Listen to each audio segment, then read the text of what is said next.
Assalamualaikum warahmatullahi wabarakatuh. Kali ini saya ingin menjelaskan uji asumsi klasik.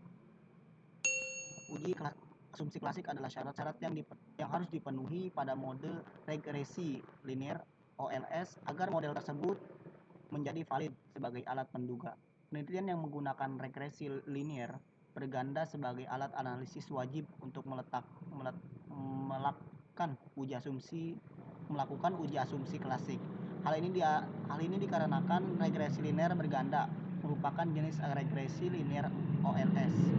Regresi linear OLS adalah sebuah model regresi linear dengan metode perhitungan kuadrat terkecil dan biasa disebut dengan istilah ordinary least square. Di dalam order regresi ini ada beberapa syarat yang harus dipenuhi agar model peramalan yang dibuat menjadi valid sebagai alat peramalan.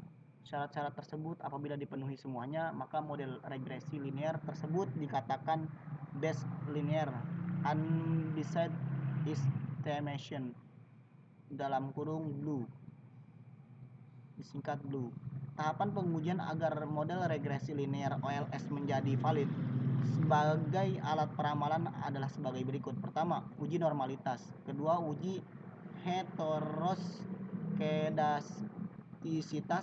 Dua, uji multikolinearitas. Keempat, uji autokorelasi. Yang kelima, uji linearitas. Nah, di sini uji autokorelasi. Uji autokorelasi dilakukan ketika lama pengamatan penelitian yang dilakukan lebih dari satu waktu time series. Hal ini dilakukan untuk mengetahui ada atau tidaknya korelasi antara variabel yang diteliti dengan perubahan waktu yang diamati. Dalam penelitian time series, uji autokorelasi perlu dilakukan karena sebuah nilai pada sampel atau observasi tertentu sangat dipengaruhi oleh nilai observasi sebelumnya. Di dalam buku ini tahapan uji autokorelasi tidak dapat dijelaskan karena contoh penelitian dengan regresi linear berganda yang disajikan hanya dalam satu waktu pengamatan, tidak beberapa tahun. Uji autokorelasi bisa dilakukan apabila lama waktu pengamatan penelitian lebih dari satu waktu pengamatan atau lebih satu tahun.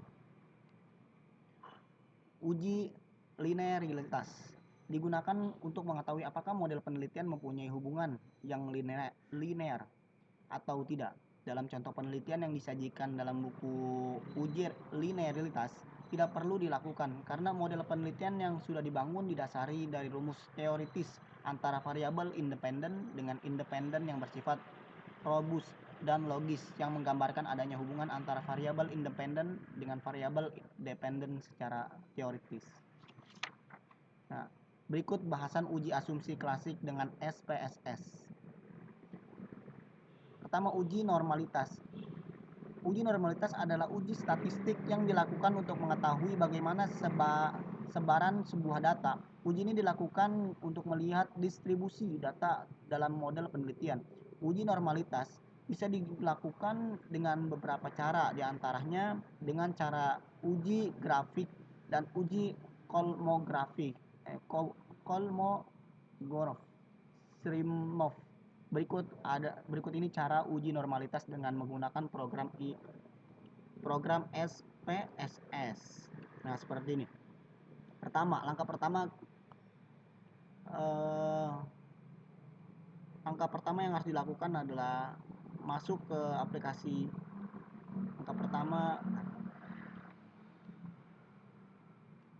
Langkah pertamanya adalah masuk ke SPSS. Langkah pertama klik regression.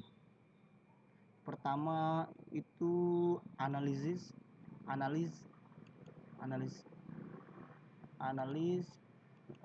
Kedua regression. Selanjutnya klik linear. Nah, setelah itu akan muncul kotak dialog linear regression. Kemudian isi kotak dependen dengan variabel Y dan kotak dependen S dengan variabel X1, X2, X3, dan X4.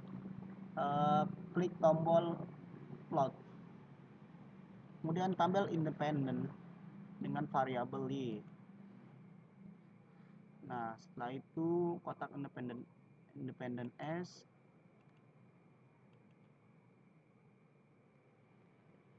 plot y,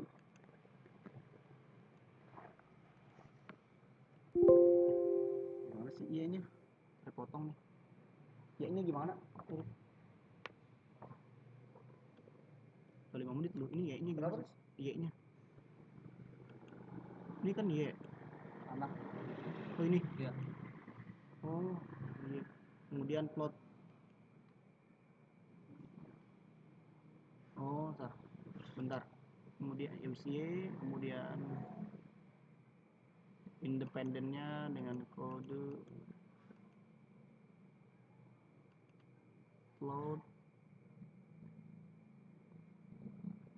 linear regression, kemudian kotak dan variabel y dan x1, kemudian klik plot, nanti sebentar, dan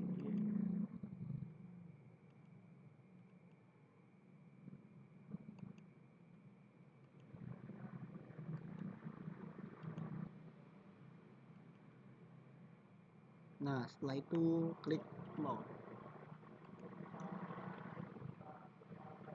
Setelah diklik plot, akan muncul kotak dialog linear regression plot, kemudian isi kotak Y dengan spreadsheet dan isi kotak X dengan zip rate.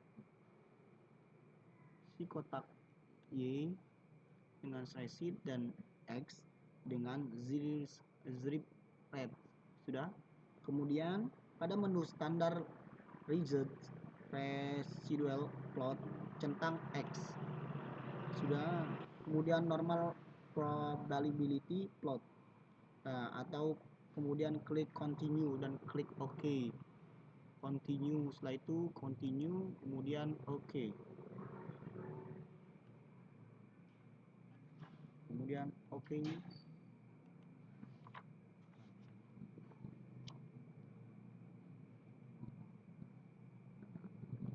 Nah, akan muncul diagram-diagram sebagai berikut. Nah, diagramnya akan seperti ini ya. Ini diagram dependent variable y.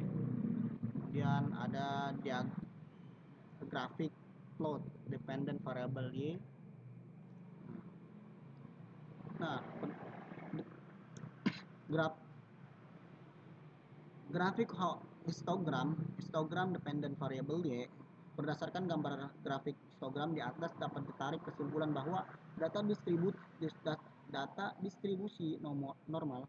Hal ini dapat dilihat dari grafik histogram memberikan pola distribusi yang melenceng ke kanan atau membentuk pola seperti lonceng.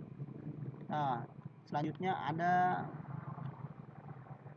grafik P plot, normal P plot of regression standardized residual.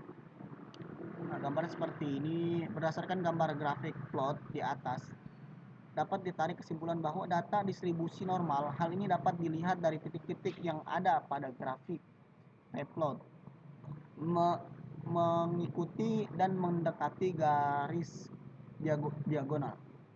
Uji normalitas dengan menggunakan grafik histogram dan grafik plot dapat menyesatkan peneliti apabila kurang hati-hati dalam menafsirkan output grafik yang dihasilkan. Oleh karena itu, uji normalitas dengan menggunakan grafik perlu didukung dengan uji normalitas Kolmogorov atau Smirnov.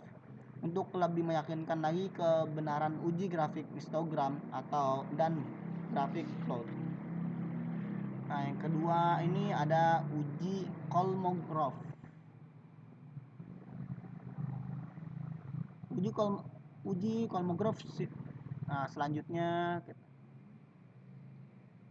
kita kembali lagi ke pertama ini. Setelah itu selanjutnya nih kita lanjutkan ya, uji Kolmogorov Smirnov. Uji adalah pengujian normalitas yang banyak dipakai oleh para peneliti karena banyaknya program statistik yang memudahkan proses olah data penelitian. Kelebihan dari uji ini adalah proses yang sederhana dan tidak menimbulkan perbedaan persepsi di antara satu peneliti dengan peneliti yang sering terjadi pada uji normalitas dengan menggunakan grafik. Angka pertamanya adalah mengubah data ke dalam bentuk unstandardized residual. Caranya adalah klik analysis. Nah, kemudian klik regression analysis, kemudian setelah itu klik regression. Nah, setelah itu kemudian klik linear kembali, linear regression. Nah, selanjutnya akan muncul kotak dialog dengan linear regression. Selanjutnya masukkan Y di kotak dependent dan variabel X, kotak Y dependent. Nah, sudah, kemudian dependent S, kemudian X1, X ini dependent X diganti dengan X1. Oke, X1, X2, benar. X2, X1, X2. Oke.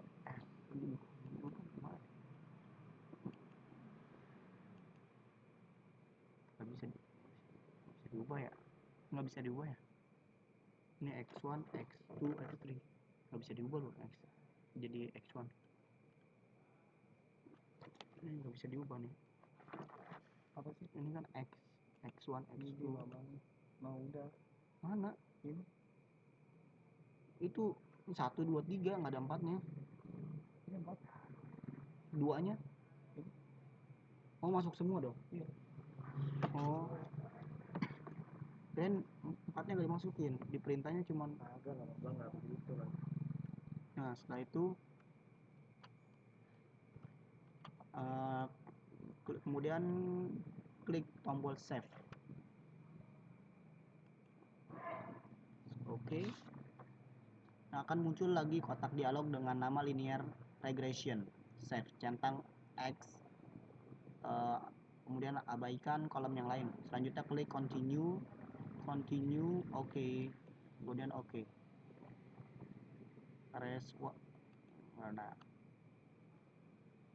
Nah,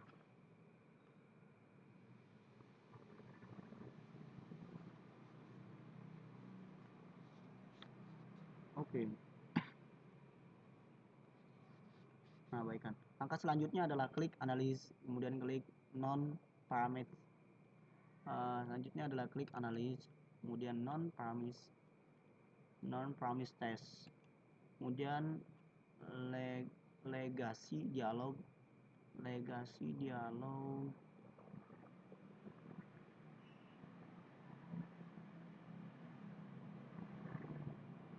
Nah, setelah legasi dialog, klik sub menu pertama sampel SKS. Setelah itu isi text variable list. Akan muncul kata kotak dialog one sample call Mogorov stream no test. Selanjutnya isi kotak test variable list dengan variabel unstandardized residual per one. Pada bagian test distributor centang normal, kemudian klik OK.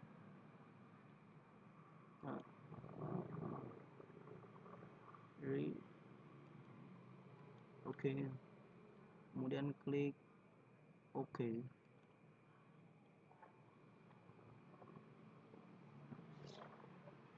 Nah, maka akan menghasilkan output sebagai berikut. Outputnya akan seperti ini.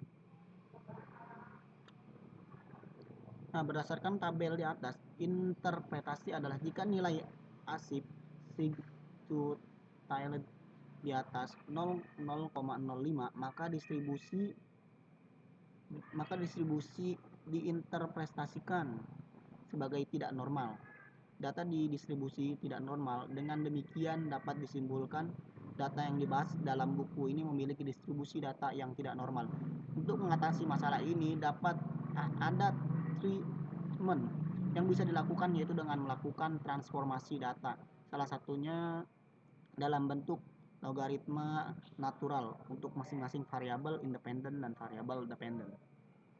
Nah, uji heteroskedastik.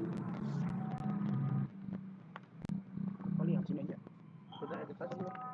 Udah, ya mungkin cukup sampai di sini. Lain waktu bisa saya jelaskan kembali mungkin. Ya, cukup sekian dari saya. Wabillahi taufiq wal hidayah. Wassalamualaikum warahmatullahi wabarakatuh.